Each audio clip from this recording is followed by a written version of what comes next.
자, 전국에서 유일하게 제주에서만 시행 중인 교육위원 제도를 놓고 논란이 다시 일고 있습니다. 2006년 특별자치도 출범에 따라 도입된 교육위원 제도가 헌법재판소 심판에 회부됐기 때문인데요. 이 문제를 두고 피선거권을 침해하기 때문에 폐지해야 한다는 주장과 함께 교육자치 핵심이다. 그렇기 때문에 유지해야 한다는 반론이 맞서 있습니다. 오늘과 내일 연속대담에서 찬반 양측의 이야기를 차례로 들어보겠습니다. 오늘은 뉴스룸에 교육위원 제도 현행 유지를 주장하고 있는 윤두호 전 교육위원 나와 있습니다. 안녕하십니까? 네, 안녕하십니까? 반갑습니다. 잘 지내시죠? 예, 네. 반갑습니다. 자, 저는 이게 제주에서만 시행하고 있습니다. 네, 그렇죠. 제주도만. 그럼 왜 다른 지역은 왜 폐지했을까요, 이걸? 제주도인 경우에는 제주특별법에 의해서 지금 시행되고 있고요. 먼저 시범 시행을 했었죠. 시범을 했다가 그다음에 2010년도에 전국적으로 갔다가 바로 4년만 하고 일몰제로 갔죠. 그래서 제주도인 경우에는 특별법에 의해서 계속 지금 존치가 되고 있는 것들이죠. 그러니까 특별법의 그 규정을 고치지 않았기 때문에 유지되고 있는 건데. 그렇죠. 네. 그러니까 왜 다른 지역은 이걸 폐지할 만한 이유가 있으니까 폐지하지 않았을까요? 여러 가지 이유가 있었습니다. 지금 현재 가장 큰 문제가 뭐냐 하면 표가, 그러니까 서울인 경우에는 국회의원 한 3명, 4명 지역구에 교육위원이 한 명입니다. 그렇기 때문에 교육위원이 아까처럼 인지도가 전혀 알 수가 없어서 깜깜이 선거가 되는 거죠. 그러니까 이런 선거를 할 수가 없지 않느냐. 그리고 헌법에 위헌이 아마 제기가 될 수 있기 때문에 다른 시도인 경우에는 전부 다 일몰제로 갔고요. 제주도인 경우에는 특별법 제6장에 교육자치 특례가 조항이 있어서 지금 계속되고 시행되고 있습니다. 아마 이 입법 논조만 얘기하면 예. 그러니까 다른 데 일몰제 없어질 때 예. 제주도에서 사실 이 주제에 대해서 별로 신경을 못 쓴 상태에서 넘어갔던 것 같아요.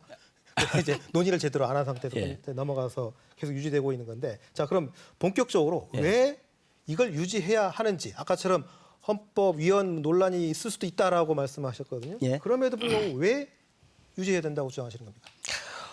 지금 제주도인 경우에는 특별법 제6장에 교육자치제도 그 특례가 지금 마련돼 있지 않습니까? 그러니까 이러한 특례가 잘만 활용이 된다고 하면 다른 시도에 비해서 더 앞서가는 이러한 교육 정책들을 만들어낼 수가 있습니다.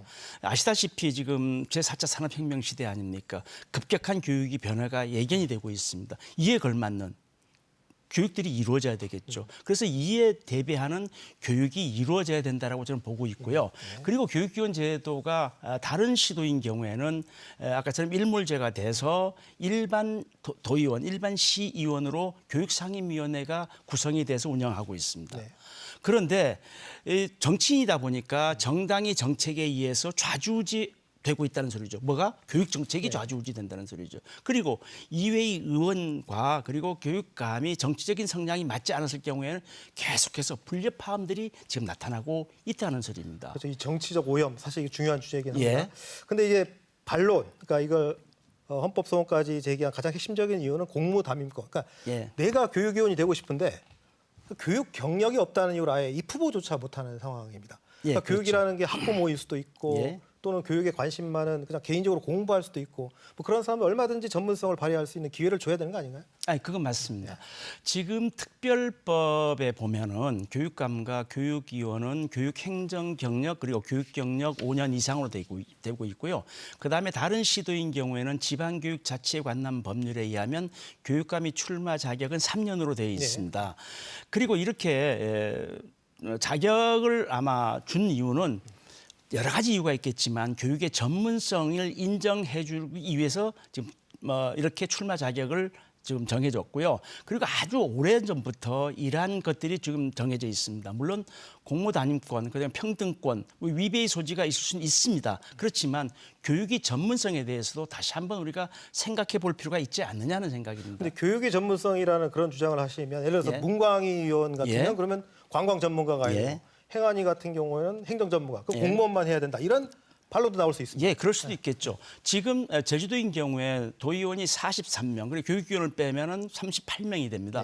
38명을 보면 대학에서 뭐 관광 분야, 그다음에 뭐 환경 분야, 뭐 다른 분야를 다 전공한 분야들이 있을 수 있습니다. 그렇기 때문에 자기가 원하는 분야에 얼마든지 가서 할 수도 있습니다. 그렇지만 교육위원을 빼고 아까 38명 중에는 교육 전문가가 거의 전무입니다. 왜냐하면 교육 전문가가 나갈 수가 없기 때문에 그렇습니다. 그렇기 때문에 교육위원 제도가 아까처럼 교육위원으로서 교육청을 견제할 수 있고 정책 대안할 수 있는 전문가가 필요하다. 그래서 교육위원 제도가 지금 계속 준수되고 있는 거죠. 사실 근데 반론이 그렇습니다. 그러니까 교육 전문가가 필요하다고 하지만 결국은 전직 교장들의 전유물이 되고 예. 있는 게 현실이지 않습니까? 예, 그렇죠. 특히 지방선거에서 아예 무투표 당선. 예. 지난 2년 전 선거만 하도 5개 선거구 중에 4명이나 무투표 당선이 남았 예, 그렇습니다. 이렇게 아까 다른 서울시의 사례도 말씀해 주셨는데 아니, 관심도 없는 이게 무관심 이런 선거제도를 계속 운영할 필요가 있겠느냐. 예. 이런 반론은 어떻게 예, 생각하시겠습니까? 그렇죠.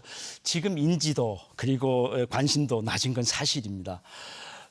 저희 경우에도 저희 교육위원 일명이 지역 선거구가 도의원 7개에서 8개의 그렇죠. 지역구입니다. 굉장히 넓습니다. 그렇기 때문에 솔직히 선거 비용도 좀 많이 듭니다. 그리고 인지도도 상당히 낮습니다. 그러다 보니까 선거가 굉장히 선거 운동하는데 좀 힘이 듭니다. 그리고 요새는 연금법이 좀 바뀌었습니다. 그러다 보니까 의원으로 당선됐을 경우에는 연금이 중단됩니다. 중단되죠. 그러니까 연금을 받는 퇴직자인 경우에는 별로 큰 관심이 없단 말입니다. 그렇기 때문에 아까처럼 관심이 좀 적어졌고요. 그리고 그 지역 주민들도 학부모가 아니면 교육위원이 무엇을 한 사람인지 왜 필요한지 이걸 전혀 알 수가 없습니다. 또 알려고 하지도 않습니다. 그리고 또 지역구가 워낙 넓다 보니까 인지도가 지역 도의원에 비해서 훨씬 낮아질 수밖에 없다는 소리입니다. 그럼 대안이 뭡니까? 그래서 대안은 저는 이제 학문적으로 이렇게 이야기하고 싶습니다. 지금 아까 이야기했지만 퇴직 교장들만 가고 있다. 그래서 요새 유행하는 용어로 꼰대라는 용어도 쓰고 있지 않습니까? 그래서 조금 제도를 좀 보완하자 하는 소리입니다. 그 어떻게 보완하느냐 하면 지금 대학 교수들은 장관이나 아니면 국회의원이나 나갔을 경우에는 그 기간 동안은 휴직했다가 다음 원직으로 돌아오지 않습니까? 그러니까 저희들도 현직 교원이라든지 교육행정 직원들이 그 기간만 휴직으로 인정해주고 다시 끝났을 경우에는 본직으로 올 수 있는 그러한 제도가 좀 필요하지 않느냐 하는 것도 있고요. 네. 또 하나인 경우에는 저는 이런 생각도 해봅니다. 아까처럼 선거 비용도 굉장히 많이 들고 해서 그러면 비례대표 제도를 교육위원을 비례대표 제도로 가자는 소리입니다. 그래서 자격을 갖춘 사람으로 하여금 아까처럼 비례대표로 정당에서 추천을 하고 그래도 보내자는 소리입니다. 그러면 물론 그 정당에서 보내서 정당이 정책에 좌우될 수는 있지만 그래도 훨씬 덜 좌우될 수 있다. 이렇게 지금 봐주고 있는 그러니까 거죠. 자격 제한은 그대로 두되 그 제도 제한 자체는 두되 예, 그렇죠. 그 완화를 시켜서 많은 사람들이 참여할 수 있도록 하자. 예, 그렇죠. 이게 하나의 그리고 자격도 또한 지금 교육 경력, 교육 행정 경력이라고 했지만 법인의 학교 법인의 이사라든지 아니면 학교 운영위원이라든지 이런 분들도 것도 조금 더 인정하자. 확대를 해주자. 그리고 또 줄이는 것도 좀 가능하지 않겠냐. 도민들이 그 공감대가 형성이 될 수 있다면. 근데 아까 비례대표 하나의 대안을 예. 말씀하셨는데 그러니까 교육위원 제도가 유지에 대한 가장 핵심적 논리가 정치로부터의 독립인데 그렇죠. 비례대표 한다는 게 결국은 정당에 줄을 서야 되는 문제가 발생할 수 있습니다. 그렇죠. 그런 문제가 있을 수는 있습니다만은 그래도 교육 전문가이기 때문에 실질적인 이원이 돼서 상임위원회에 들어갔을 경우에는 자기 소신껏 발언할 수 있고 소신껏 견제할 수 있고 소신껏 정책 대안할 수 교육 있다는 전문가의 몫을 놔두자는 말씀이신 그렇죠. 것 같은데 자 시간 관계에서 마지막 질문이 될 것 같습니다. 예. 특히 교육위원 논란 중에 핵심 중에 하나가 아까처럼 교육 전문가 예. 교육에 대해서 전문성을 가지고 의정 활동을 하자라고 예. 하는데 근데 이게 본회의로 들어가면 아주 제주의 뜨거운 현안들 그러니까 교육 분야와는 전혀 상관이 없는 예. 개발 현안이나 자치 현안에 대해서 사실은 교육위원이 캐스팅 보트를 주고 있단 말입니다. 이건 또 너무 과도한 권한 행사 아닌가요, 그러면?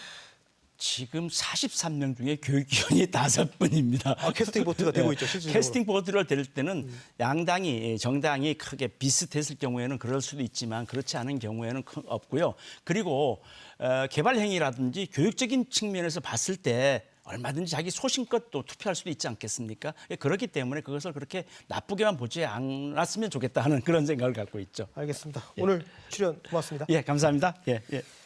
자, 내일은 헌법재판소에 헌법 소원을 냈고 이 제도 폐지를 주장하는 제주참여환경연대 홍영철 대표와 대담 이어가겠습니다.